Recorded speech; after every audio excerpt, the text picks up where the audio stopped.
Well, we're in the book of Hebrews, and last week, we started this passage starting in verse 18. I say starting in verse 18 because chapter 10, verse 18, I'll get it right eventually, verse 19, we have a drastic change in the book. And when I say drastic change, it's obviously not in mindset, not in the principles being taught, but the writer is going from addressing what we have in Jesus Christ, comparing Jesus Christ to the Old Testament law, and now he's going to turn his attention to the Christians. And you're going to see a lot of therefores. In fact, in the second half of this chapter, we have two. Verse 19 starts with therefore, and verse 35 starts with therefore. Also, we see a phrase a couple of times that we see throughout this book, let us.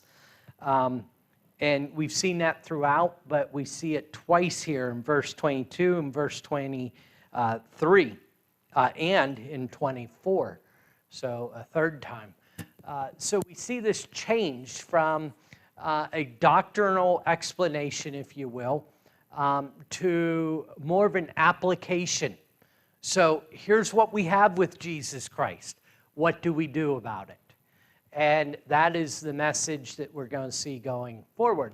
Of course, with the first century Jewish Christians in Jerusalem, the message is going to be very honed. It's going to be very direct, but the application still applies to us. While we may not be drawn back to Judaism, although quite frankly, that's a push that still exists to this day. And I've studied with people who are drawn into that very concept. So it's relevant in that way for us. But it's more relevant in that we don't want to draw back to anything else. The principle is the same, that we don't want to let go of Jesus Christ for anything else. I listened to yesterday I was working late, and I listened to an acceptance speech, a graduation for valedictorian. This young man said that, I watched someone receive this award last year for valedictorian, and he said, I decided that I wanted it. I was in the running for it, and I wanted it. So I worked for it, I stressed over it, and I've accomplished it. Now I thoroughly regret it. and he had a great point. He said, I sacrificed this award has come at the expense of many relationships over the last year. I'm glad that I learned this lesson after 1 year, not when I'm 50. And for a young man just graduating high school, he packs so much wisdom into an 8-minute speech. And the application for you and I is that don't become distracted. Don't grab a hold of anything else. Don't allow our attention, our efforts, our aims to be drawn away with absolutely anything. So with that opening idea, is there any questions or comments before we start into the passage? All right, let's read 19 through 25, and we've already started some of this, and we'll pick up there. Therefore, brothers, since we have confidence to enter the holy place by the blood of Jesus, by the new and living way that he opened for us through the curtain, that is, through the flesh. And since we have a great priest over the house of God, let us draw near with a true heart and full assurance of faith, with our hearts sprinkled and clean from an evil conscience and our bodies washed with pure water. Let us hold fast the confession of our hope without wavering, for he who promised is faithful. And let us consider how to stir up one another to love and good works, not neglecting to meet together as is the habit of some, but encouraging one another, and all the more as you see the day drawing near. So we Noted last week, the word therefore is building upon all these principles that we've laid down for 10 chapters now, 9.5 chapters. And he summarizes a couple of these. He names 2 of the benefits that Jesus gives us. The first one we noted last week is to enter the holy place. The Holy of Holies is being talked here through a living way. If you went back and you read Numbers, the 19th chapter, as I assigned for homework, in fact, not even the whole chapter, 19, starting in verse 17 and following, you'll notice that those who were unclean because they've touched a dead body were to wash with fresh. If you look in many of the translations, there's a subnote that the Hebrew word can also mean living, living water, or fresh water. We see here we're drawing these allusions to the Old Testament, or really vice versa. These ideas were present in the Old Testament, pointing to the idea that was going to come in Jesus. So throughout this book so far, we've talked about the living God, right? Chapter 4, we talked about the living Word. How could the Word be dead? It's a point concept of living Word that I'm not sure we emphasize quite enough. That's why it's relevant for us today, as well as 2,000 years ago. It's living, it's powerful, it's mighty, as the writer's getting at. And then here we see that we have the living way into the Holy of Holies. Again, getting at the idea of the power. Secondly, we see, and we ended with this idea last week, that we have a great high priest. And I ended with noting how corrupt the office of the high priesthood had become by the time the Hebrew writer was writing these words. That for someone who was religious, they would have looked at the high priest of that time and been absolutely appalled at what was taking place. Now they have not only a high priest, but a great high priest. This contrast that the author or writer spent so much time drawing out. What's the high priest over? Verse 21. And since we have a great priest, house of God. This is a concept that is written about, I believe, back in the 2nd chapter, if I'm not mistaken. The house of God is mentioned. If it's not 2nd chapter, it's the 3rd chapter. What's the house of God in short? The church. Yeah. He's the high priest over the church. Of course, Ephesians, the 2nd chapter, deals with that as well, right? The household of God, the family of God. Verse 22, and so I guess in 21, before I go forward, it is worth noting that amongst the concept of not letting go of Jesus is the idea of don't let go of the house of God, the church, right? The two are inseparable. Verse 22 then, here is the application. Let us draw near with a true heart in full assurance of faith. We can be confident or bold, as was just mentioned in verse 19, to come before God. Remember that Holy of Holies was the presence of God. So we can enter that with a true heart, with the full assurance of faith. I think studying Romans on Sunday morning for me has been a great compliment to the book of Hebrews, because one of the things that we see in Romans, particularly the 4th chapter, is Abraham.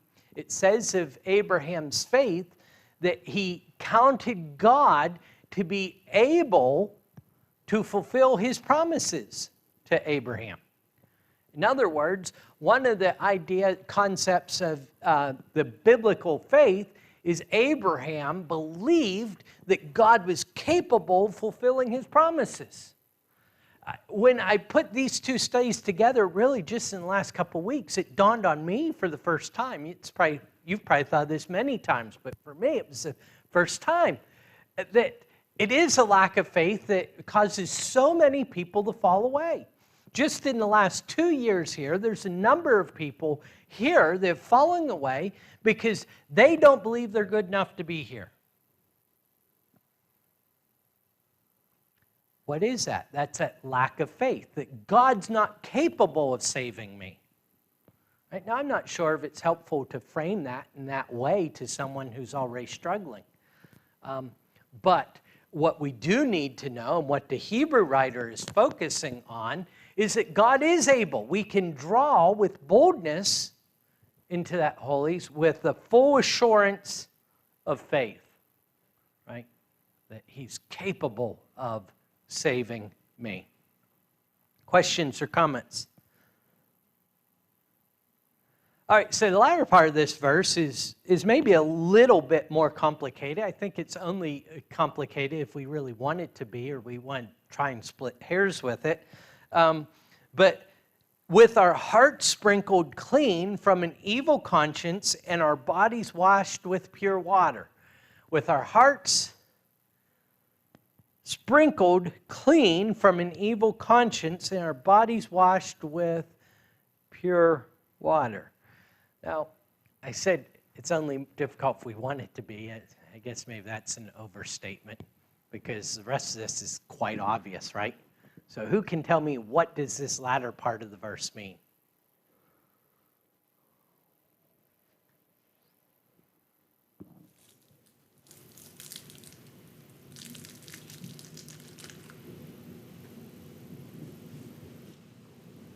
Sprinkled, our hearts sprinkled clean from an evil conscience. Because of Jesus' death, his blood continually cleanses us. Okay, David's getting at this idea from 1 John 1:7, right? That Jesus' blood continues to cleanse us. Our bodies washed. Is that baptism? Could be. And I have been looking here. I'm going to pause for just a second, say hello to Megan and Connie, who both checked in here. It's good to have you two with us online.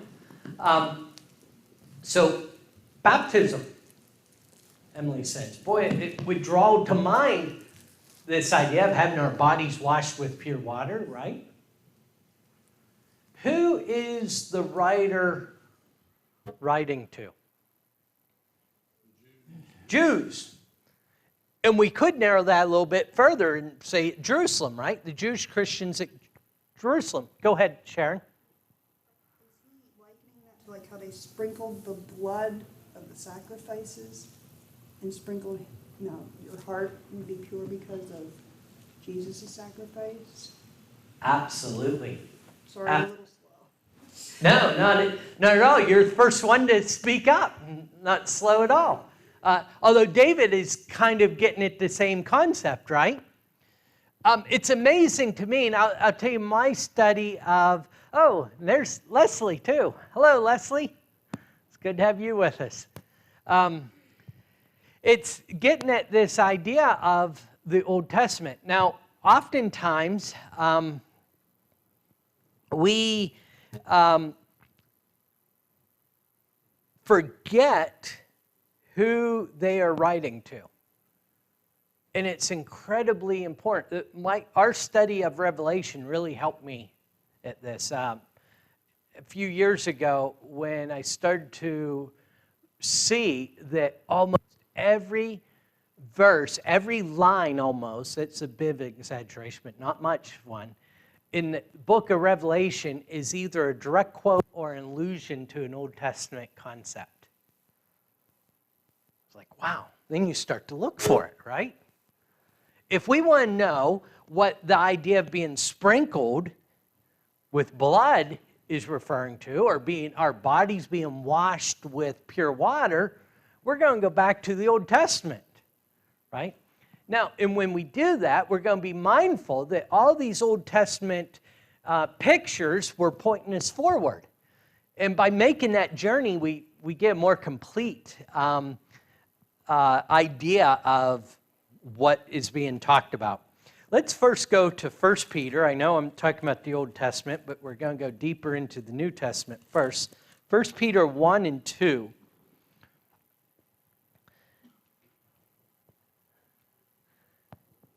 And I'll ask someone to read that for us. Yep.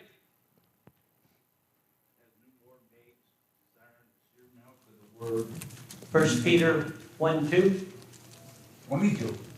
1 Peter 1, 2.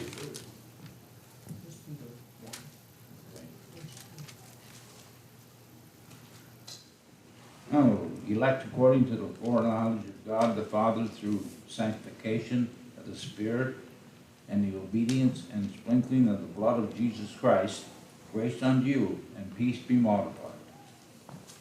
Okay. So we have here, according to the foreknowledge of God the Father, in the sanctification of the Spirit, for obedience to Jesus Christ, and for sprinkling with His blood. Now, here's just another image. Again, it's going back to the Old Testament. Remember in Exodus 17th chapter, John taught on a few weeks ago when he was here on Sunday night. It also occurs in the 24th chapter, if I'm not mistaken, when the people take the covenant of God. Moses makes a sacrifice, and he sprinkles the blood on the people, and on all the instruments and everything else. Right? That's what this is. That was foreshadowing. Is this sprinkling of blood or the atonement of that blood? Questions or comments? We'll read one more passage, and then I'll give you a concise, direct idea of what I think these verses are talking about. Numbers, the 19th chapter.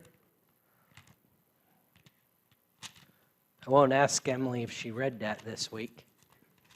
I did some. You did? Some of it, not Okay. Good job, Emily. I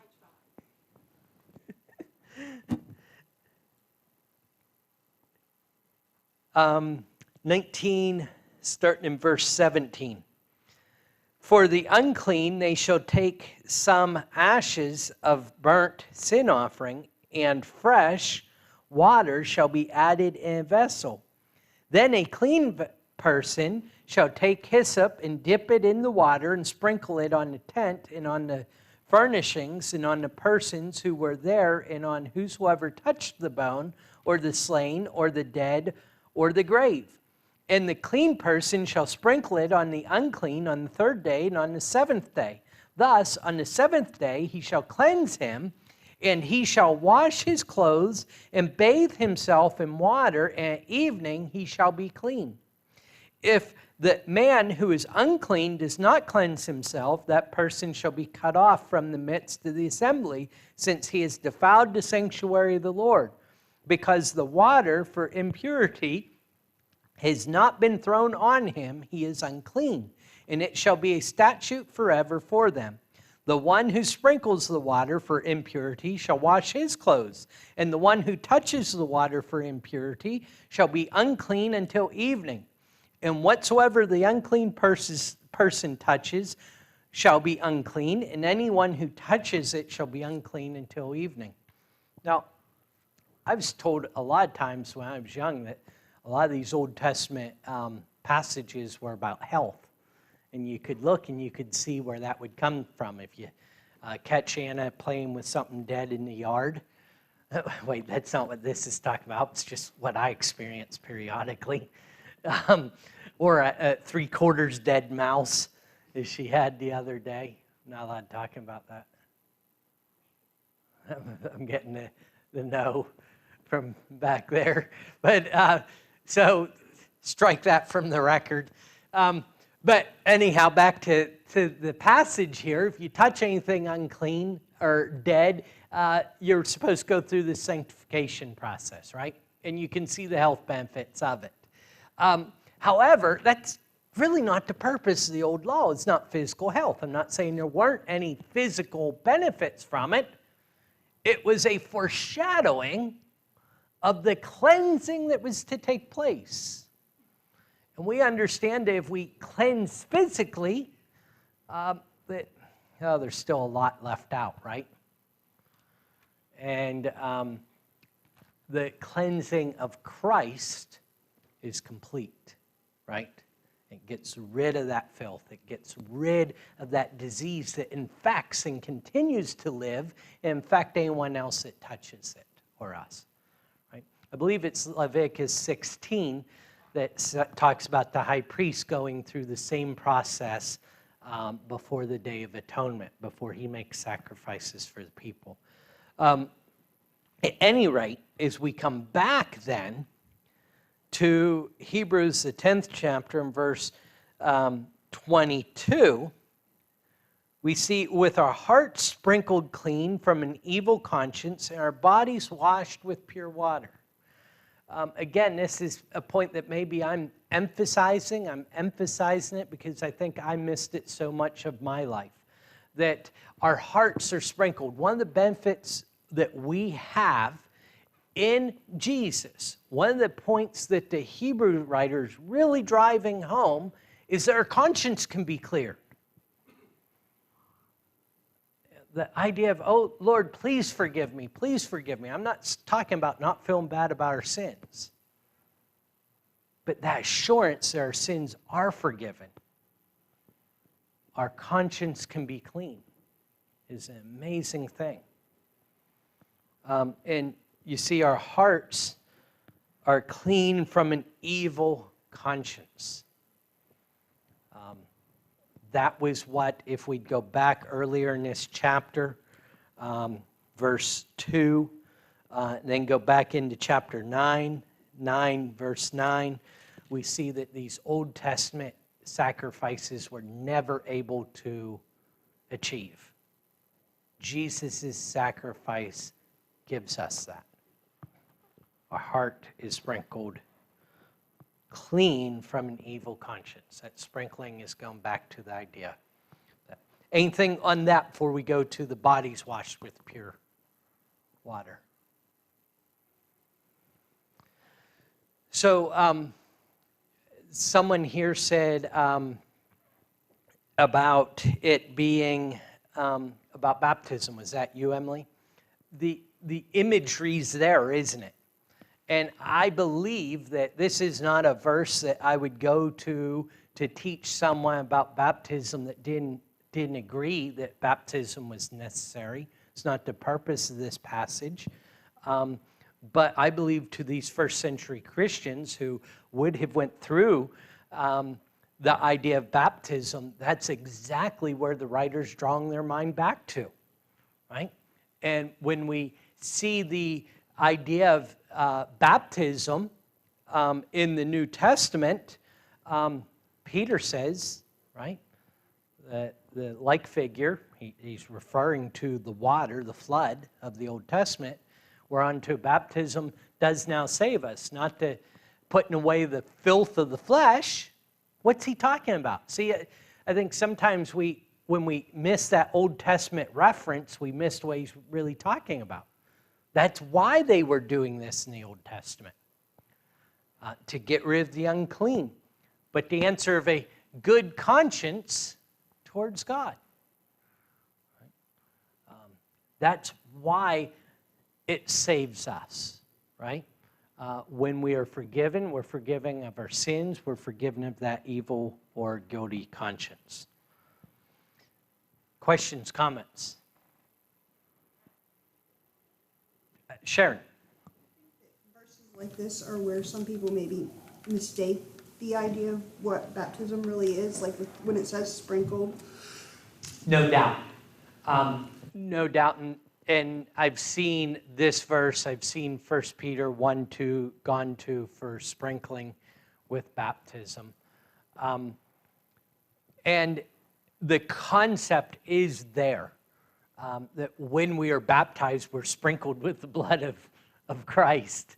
You know, so there is that ability to confuse the two. So no doubt.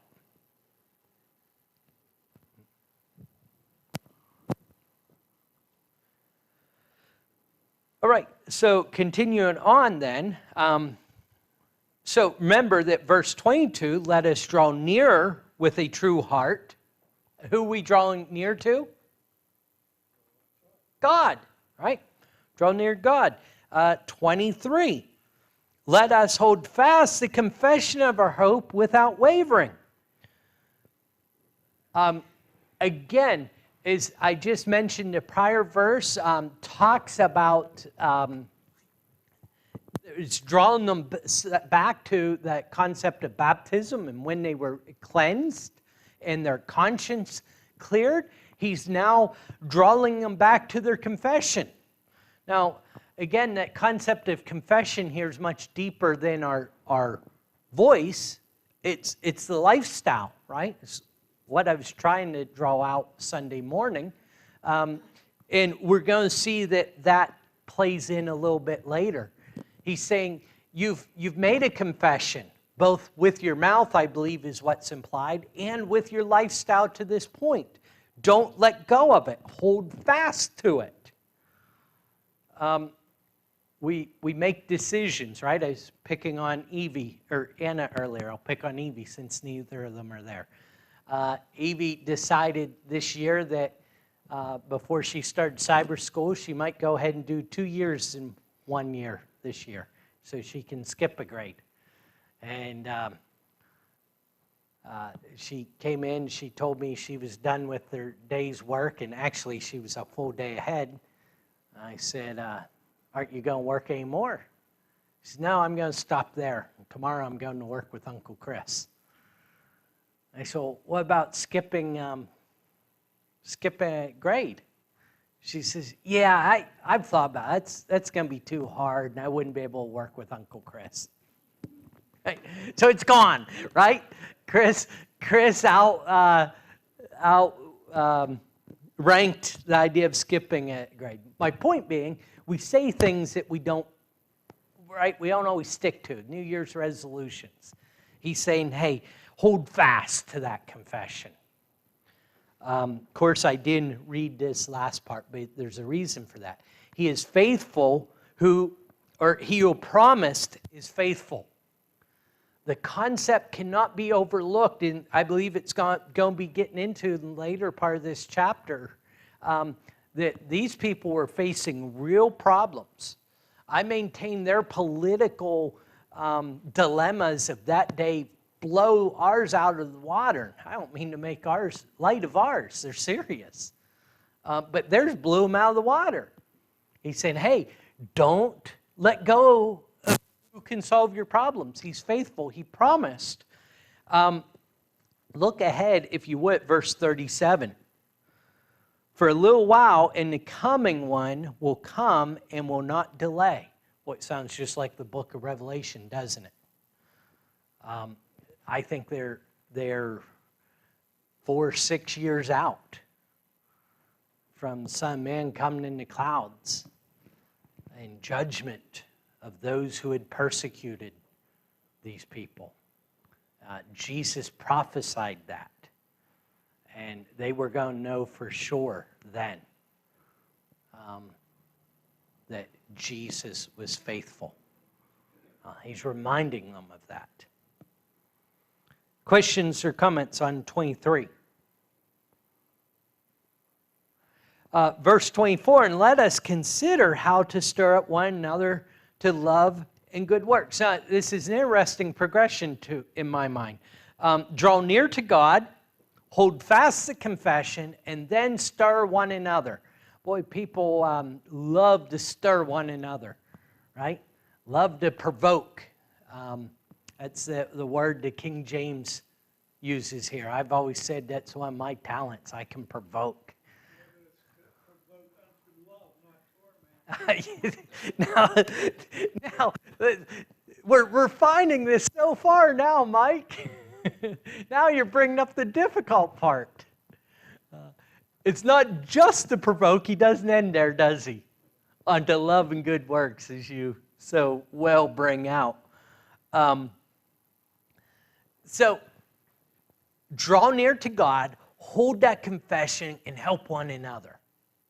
Right? Now, it's interesting to me, verse 25, every member of the Church of Christ, for more than a couple of years can quote this verse, right? Verse that's used in four times almost every sermon for my childhood. It's interesting when we have it in context here, what it's really getting at. When you put in context, number one, coming to assembly and sitting in a pew with a pouty face just doesn't cut it, does it? The very sentence is about coming and stirring one another up to love and good works. It's getting at responsibility. It's not getting at this idea that somehow I make my checklist done for the week, right? It's about going to serve one another. How about this one? Well, I just don't get anything out of that service, right? Didn't put anything into it. You ever heard complaints, criticisms of the singing? Right? Singing was so flat. Kevin says, no, never. That singing was so flat. I oftentimes, where I don't have to wonder, is a role you know who this is. The people making those complaints aren't helping the situation, are they? Oh, you sound like we're dead and we're singing. Where are you? I didn't hear you above everyone else. More animated than anyone else, right? Singing, lessons, whatever it is. We're here to serve one another. At Blairsville, there was a lady that she would come in.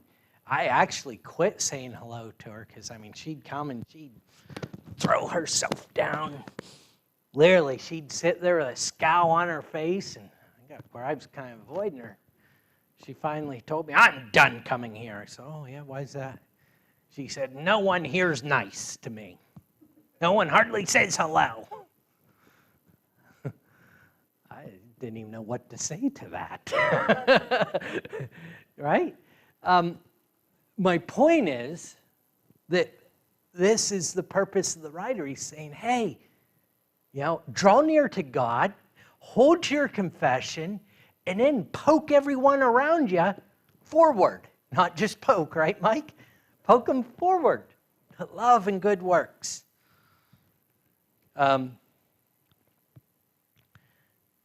Not neglecting to meet together. It's believed by this time that, particularly in Jerusalem, Christians may have been meeting in the synagogues.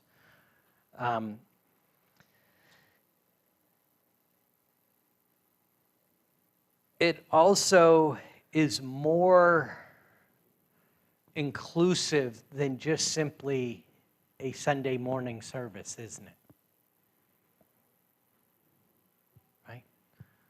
Right? Getting together. I think this is one of the challenges of the church and our culture is encouraged us to be this way. But our problem of assembling is much deeper than 3 services a week. We don't know one another is a role. I don't mean that specifically here. I think we do as well as anyone, but the concept is to meet together, to get to know one another. And so you can encourage, right? So you know where the other's struggles are and can help.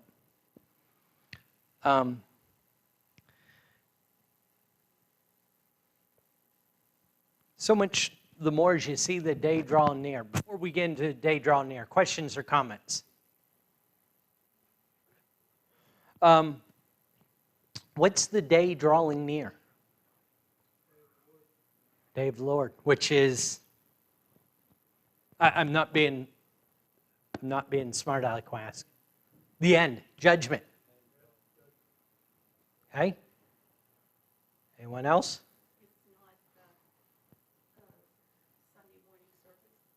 Sunday morning. So the way you ask it, you think that's a possibility. Sunday morning service. First day of the week. I was going to ask you Christian. Anytime you church assembles, not sex assemblies, that church assembles, because you don't have to want somebody to be there on some days, because first day of the week's the first day of the week. So that's the way I read it. Okay? We don't have to run anybody be his judgment day. You're either gonna be there or you're not gonna be there. You're going to be there. Shirley says, yeah. But I understand what Bob, you're going to be prepared or you're not going to be prepared. Mike? If you read on, it says, for if we sin willfully, after that we have received knowledge of the truth, there remaineth no more sacrifice for sin. Well, day of the Lord is when you stand in judgment. I think it ties that right in with that.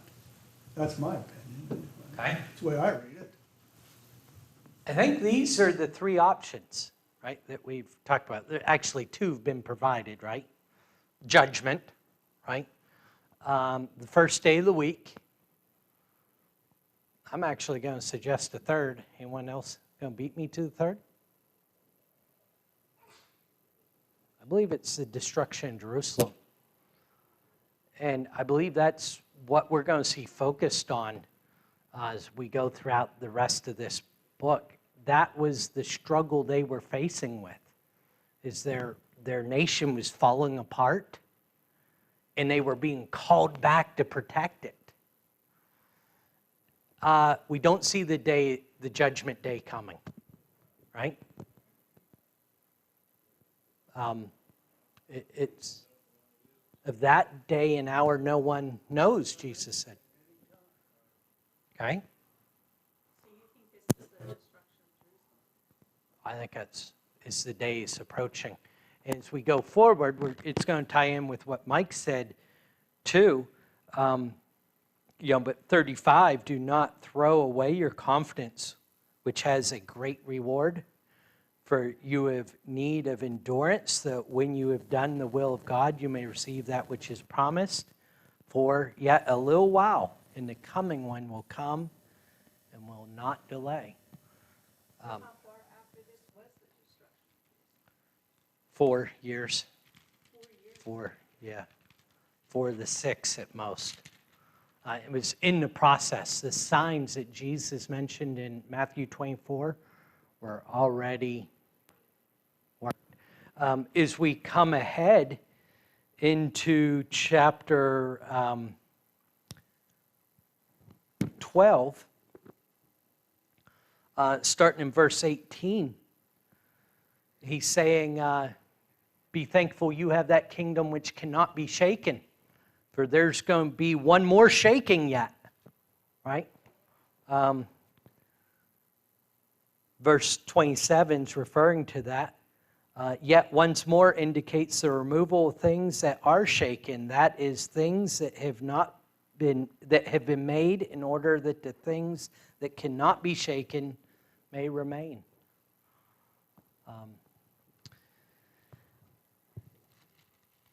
That is the day I believe that they could see coming, right? As opposed to judgment. Like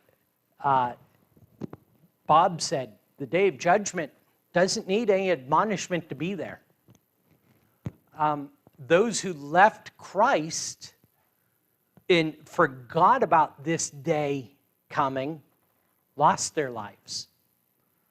Those who heeded the prophecy of Christ saves it.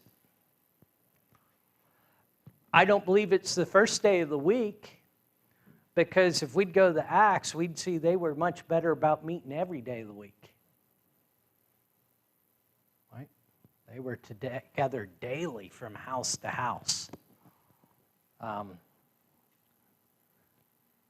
So I believe you think about that as we go throughout this and as we see the encouragements that are giving. Here's the bottom line, that whatever trials we have, whatever obstacles, whatever allurements that we have, we don't want to forsake Christ. I'll move through here did we ring the bell? I have not seen any. They're supposed to be back there by now, right? They're tied up in their class too. I'll go ahead and stop there. And next week, Lord willing, we'll deal with what Mike brought out with 26 about sinning willfully and the tie-in to those previous verses. Thank you.